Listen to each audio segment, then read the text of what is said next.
Howdy guys, I'm Pop. And I'm Tot. And we are Pop and Tot Games. And today we're going to be reviewing Video Game Champion, a game for 2 to 5 players. So, in Video Game Champion, you are going to be a kid who is renting video games, asking your parents to buy video games for you, purchasing video game magazines to help you beat video games, basically trying to play as many games as you can and trying to beat as many games as you can. And that's basically the theme of the game. It takes place during the 90s decade, where you could go to a rental store and you could rent video games. And that's, in a nutshell, what the game is based around. So I'm going to go over the gameplay, what you're doing in the game, just so you have a kind of a feel for it. So the game consists of 5 rounds, and in each round you get 3 actions. There's a plethora of actions that you can choose, but every turn you're going to be taking a button tile. So you're going to basically be grabbing one of these tiles. These represent buttons on a controller. They have a number associated with them and a color associated with them, which also for colorblind people, for people that have color blindness, they've got little symbols on them as well, which is really cool. So you take that button tile, you put it in front of you in a little tableau. You can have up to 8 tiles in front of you at a time.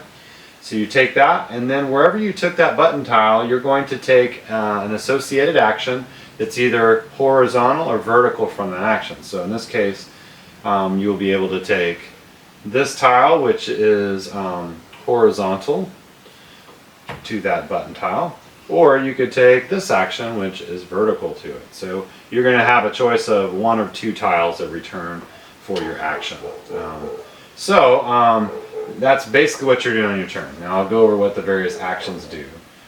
So this one right here is you take an IOU token, and you also take $2. That's what that does, and I'll explain what IOUs are in a little bit. This one here is studying and doing your chores. So that's one thing you can do, or you can take 2 button tiles. And that, when you take it from a bag over here that has several of them. Then another one is you can study and do your chores, and you get 1 of those, and then you take $1. Anytime you study and do chores in the game, you get rid of IOUs. So this little angel boy here is an IOU. If you study and do your chores, you get rid of 1 of those tokens, those IOU tokens, for every study homework tile that you get. So when you take that action, you get rid of 1 of the IOUs. So that's basically those 3. Then the other 3 at the bottom here. This one says you go to the rental store and you can rent old titles for $1 each, or you can rent a new title for $2 each. That's this side of it.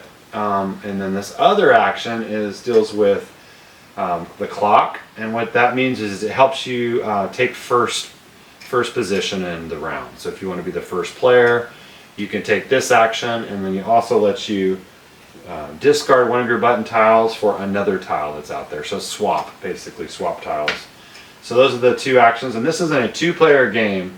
All of these actions are for 2 players. When you play with 3, 4, or 5, you flip it over to this side, this dark side, and then the actions are the same, but the orientation's different, and then you get 2 additional action tiles that come out just because of the number of players.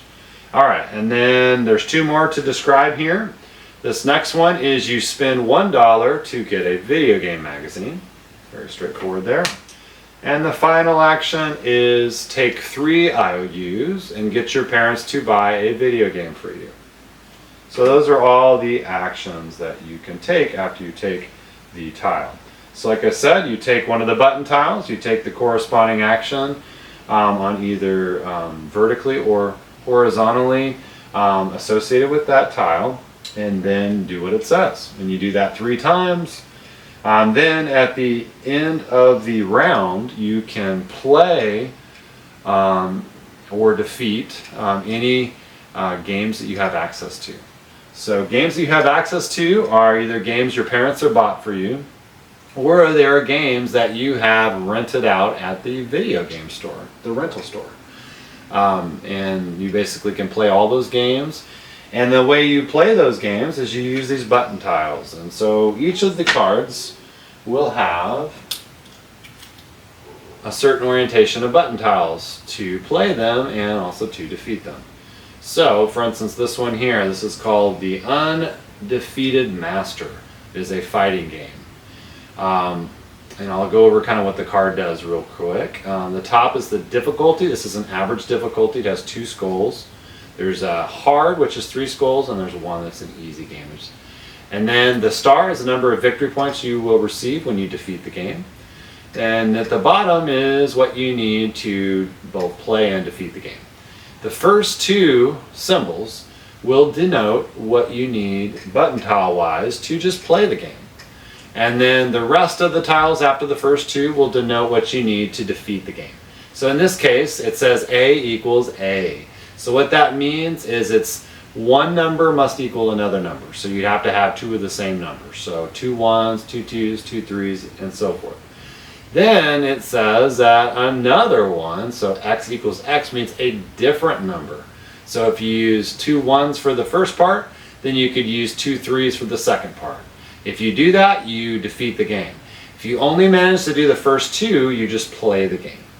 Now what happens when you play the game? So when you play the game, you will take one of these tokens that is in your color, and you will put the played side on top of the card. And all these cards are up here from the rental store. So you'll just put this played token on the card. Shows you have played it. If you manage to beat the game, it will have a medal. You'll put the medal side on it to show you have beaten it. And at the end of the game, you will get victory points for that. Now, when you play that game, you discard the number of tiles that it represents to play it or to defeat it. And then you also will get a bonus tile from this market over here. There's 4 tiles on this side, and you get to take one for free because you have played the game. Whether you defeated it or played it, you always get 1 free tile in return.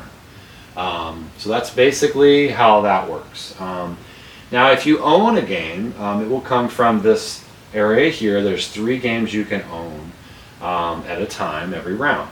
And if you own it, it will be placed in front of you. That means no one else can play that game. It is solely yours.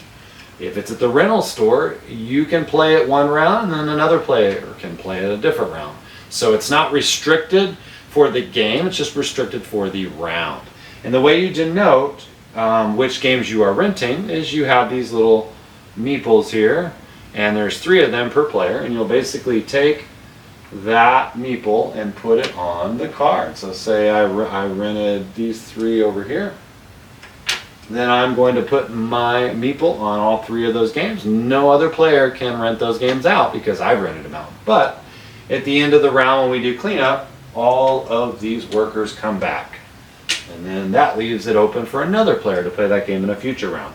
So the rental store consists of at first 7 games that are available to you, and then an additional 8 that will be unlocked every round. You'll get 2 more that are available. But so the games are always available unless someone gets there before you, but then the next round you can go there. So that's pretty cool. Now these games that you buy, like I said, no one can get to a game that you purchase, or rather your parents purchase for you. In addition, if you get a new release will have a gem on it. These gems are used to cover up your password sheet. Password sheets will give you various bonuses throughout the game that'll be instant bonuses or in-game scoring. If they have a star, it represents victory points, that'll be in-game scoring. And then if it's an instant bonus like taking $1 and so forth, you'll see that denoted on the password sheet. So you'll basically be filling in these password sheets, which is a really fun little puzzle, to get various awards and bonuses at the end of the game. So the new releases will give you a gem. The old games will not give you a gem. Alright, so that's basically buying. If you buy it, you also get a gem if your parents buy you a game.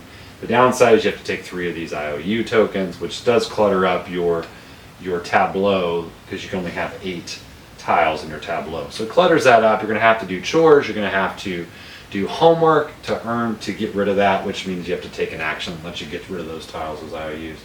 And the only other thing is the magazines, the video game magazines. So if you take this action, you can spend $1 to get a video game magazine. When you get a video game magazine, it will have two, or well, up to two. It will have one or two symbols on it that represent the type or genre of game that you can defeat. And what this means is a fighting game or a shooting game in this case. So you can use this magazine as a wild button. So it would be, they count the place as a wild. So for any of these games you want to play, you can use a magazine to fill one of those button tiles. And then in addition, when you get a magazine, you get the gem that goes with it. Now the caveat is, you do not get to place the gem on your password sheet until you use the magazine to play a game. So that's the only caveat there. And that is pretty much the entire game. You're just going to do that for 5 rounds, taking 3 actions each. And you're going to obviously manage your tableau, try not to get over 8 tiles in front of you at any time, because if you do get over 8, then you have to discard a button tile. So you try to keep your tiles to 8 or less throughout the game. Otherwise you have to discard those button tiles, which help you defeat and play games. So that in a nutshell is what it is. And at the end of the game, it has this little scoring chart that tells you how to score it. You will be scoring for the following things. The person who plays the most games will receive 8 victory points. The person who receives the most gems on their password sheet will get 8 victory points. In the case of a tie, each player will get 4. The 2 that tie will get 4. And then the next thing you'll be scoring points for is basically every game that you've beaten.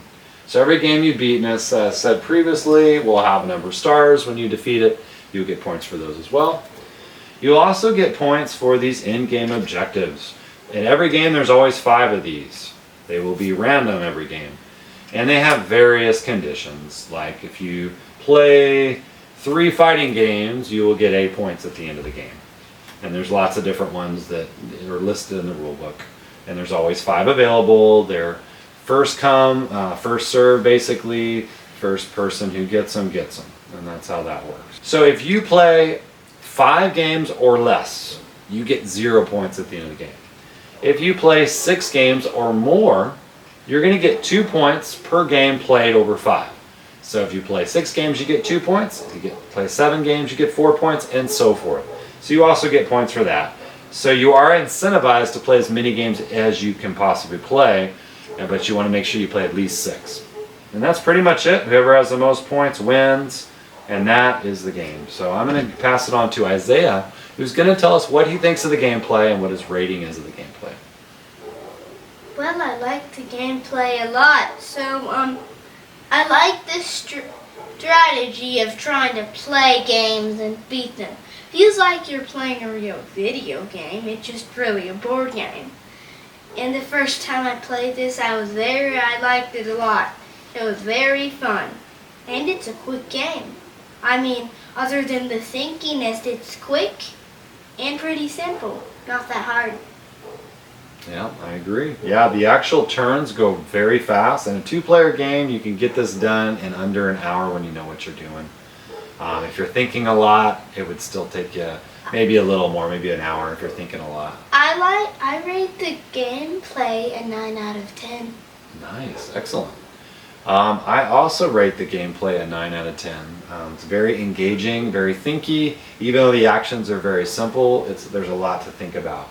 And there's also a little bit of a race to get to those games at the rental store before the other players get there. I could see this really being competitive with like 4 or 5 players. I would not want to play it with 5 just because I think that would definitely lengthen the game quite a bit. But with 3 or 4 players, it could definitely be even more intense trying to get to the rental store before the other players. So 9 out of 10 for me as well. So now we're going to talk about, Isaiah, the components, the artwork. What do you think about the components and artwork of the game? Well, the components are very good quality. This is laser printed, and a lot of the other games that we have, like some of the really popular games, well, they just get a sticker. Yeah. And well, that sticker, you can tear it off, or it can fall off. lose its stickiness. With these, they're really nice. And then the cards are good quality. If you can see, there's like these little, they're pretty thick, and there's like a coating on them. Let me show you. Yeah, very good quality. Like if you can see, there's like a coating on them. The sleeve makes it even better though, because these cards are really Yeah, these cards would hold up pretty well without sleeving them. I sleeve most of my games if I really like them and they're bigger box games. But yeah, you don't need the sleeves on these. Yeah.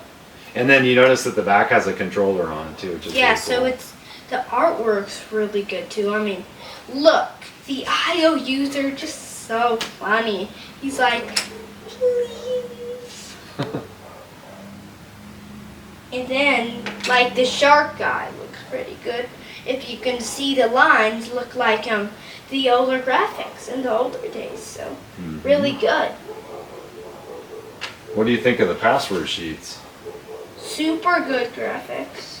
Yeah, and then Well, I mean, not graphics. Artwork. yeah, and the quality on these is really nice. It's got a glossy finish on it. Same thing with the cards. Yeah. Yeah, and also, I probably said graphics because it's because it's a game. video game champion. 16-bit graphics too, because that's basically what this is. It's like Yeah. Super Nintendo. If you see the magazines over here, Yeah. look, they have 16-bit on them, if you can see. And then I rate the artwork and components a 9 out of 10. Great. No, wait, 8 out of 10. An 8 out of 10. Okay. Well, what would make it better Well, to make it a 9 out of 10? like, let's say these could use some pizzazz, like black. Oh, yeah. Or the back of the games, that's okay, but I'm talking like maybe it has like a bunch of video games on the back, or like, fantasy instead of a controller. And then also these password sheets get kind of bland back here too. Maybe they can make it like a black, or make it like a gray. That would look fancier than this. But What do you think of the gems? the gems, We didn't go over those. they're cool. I mean, Yeah, the gems are They're really good cool. quality. but I'd like one thing with the gems. Maybe they could be like, have like, I don't know, not so. The shape? You don't like the shape, maybe?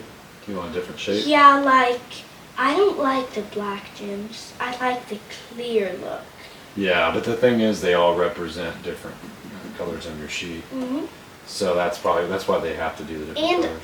also, the other downside with this game is like, I don't know why they have to do these boring symbols. These symbols aren't that cool. Maybe make like a gun for guns, a big gun, or for fighting, or RPG. You like have something cooler instead of for whatever that kitty cat symbol, make it look cooler too. And that's the other thing too. Okay. So maybe the artwork. So the component quality you probably really like overall, but maybe the artwork you would rather change up some things on, because that's more artwork, right? And then like the components, there's hardly anything to have a downside about. Okay. Nah. So maybe like, so at 8 overall for artwork and components, or would you say Combined a 9, a 9? Okay, a 9 combined. but the hits make it like an 8.5. Okay. See, that's where I land too. I give this an 8.5 on the components. There's a few things that I would change about the components, but not a lot. 8.5 is still a great rating. Just a few things here and there. But I think overall, great components. couple things that Isaiah mentioned with maybe the symbology. The symbology is pretty easy, but maybe I would have made it a little bit nicer, looking more like the game. I don't know. It's okay.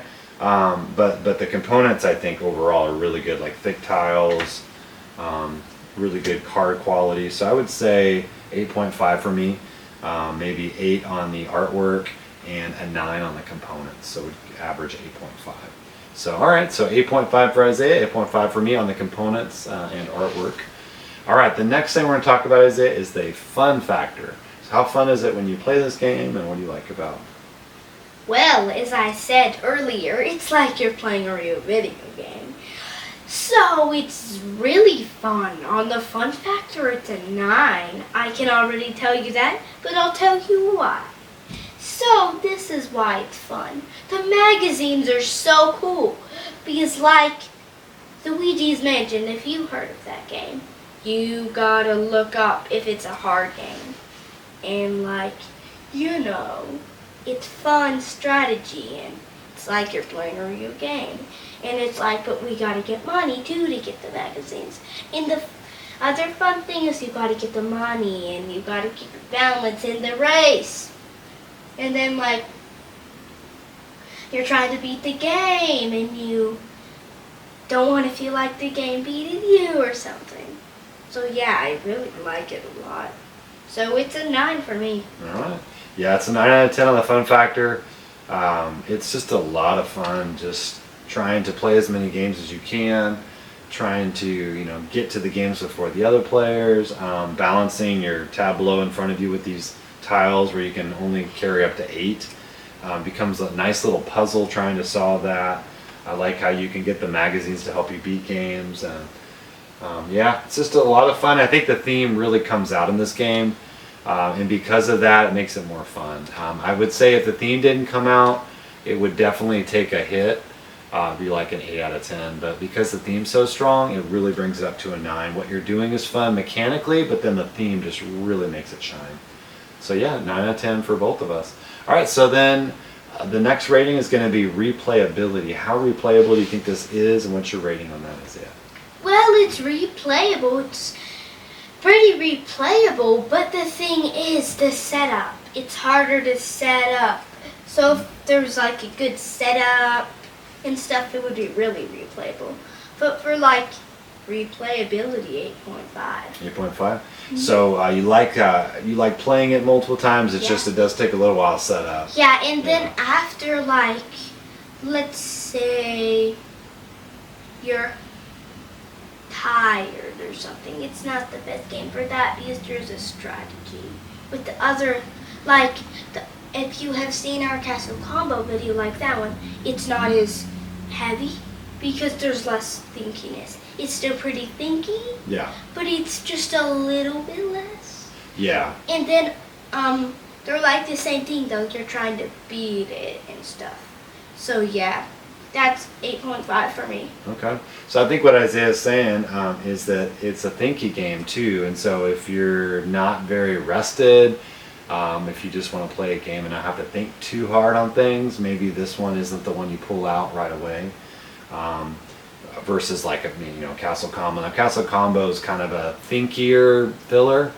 I wouldn't say Castle Combo is a super easy game that there's no thinking involved. So he's comparing it to a game that does require some thinking, and this is more than that. So take that for what it is there. So I would say for me, replayability is probably an 8.5 as well. Just the setup for me, it does take a little bit. I would say it takes me about 15 minutes to set everything up. Now that I've played it several times and I kind of know what I'm doing. The first time it probably took me 25 minutes, maybe 20 to 25 minutes, I'd say, just because I didn't quite know what I was doing. So I'd say it's about 15 minutes on the setup. I bet I could probably get that down a little bit lower, but it's not a super quick setup. So if 15 minutes up doesn't bother you, that's not really a big deal. But as far as just wanting to play it again because I like the gameplay, that really helps in the replayability. So I'd give it an 8.5 as well. So for our final rating, what would you give this? 10 out of 10. 10 out of 10. Wow. Let me tell you a little story too. So the first time I played this, it was my favorite game immediately. The first time I finished a game, went straight to my first favorite game. So yeah, it's a 10 out of 10 for me. Wow. So what brings it up from your lowest score being an 8.5? Your highest score was a 9 on those categories. What gives you that extra point that maybe we didn't talk about? Because we only talked about gameplay, components, artwork, fun factor, and replayability. So what kind of bumps it up one level for you? Well, 1 point. the fun factor is that I like video games, so it's fun for me. Because it's like a board game, and like with video games, I have this rule where you can't play them all the time. So when you do a board game that's like you're playing a video game, it's really fun. So that was like a 9 on that, so it bumped it up even higher, even though it's not rated. So your fun factor's still a 9, or are you saying your fun factor's a 10? It's a 10. Okay. So Isaiah's given his fun factor a 10, and that fun factor jumps up his overall score to a 10 because it's so much fun when he plays it, and currently his favorite game. So he gives it a 10 out of 10. For my overall rating, I think I'm going to give it a 9 out of 10. I don't give a lot of 10 out of 10s. I think I only have 2 games in my collection that I've given that high to, but 9 out of 10 is very high for me. I don't give a lot of 9s. I think I have maybe 10 games in my collection that are 9s. So 9 is a very high score for me. For a game I really enjoy, it's like an 8 out of 10. So 9 out of 10 for me. I could see this going up higher than that with an expansion that adds more variety. You do see the same cards every game. I like though that you go through the whole deck and then you go through all the gems, you go through all the cards, and so you know when the game ends pretty easily because then the cards have all been flipped over, which is a really cool thing. But I think one expansion would bring this up to higher than a 9, maybe a 9.5, maybe not a 10, but at least a 9.5. I could see it going a little higher. And then possibly I could raise this to a 9.5 with more plays at higher player counts. I've only played this game with 2. So my rating 9 out of 10 is based off of that experience. I've now played the game 3 times at 2 players, 9 out of 10. But with maybe 3 or 4 players, more interaction, more going on, maybe a little more tension, I could see this going to a 9.5. So I'm going to give it a 9. And that's all of our scores. So thank you guys for tuning in.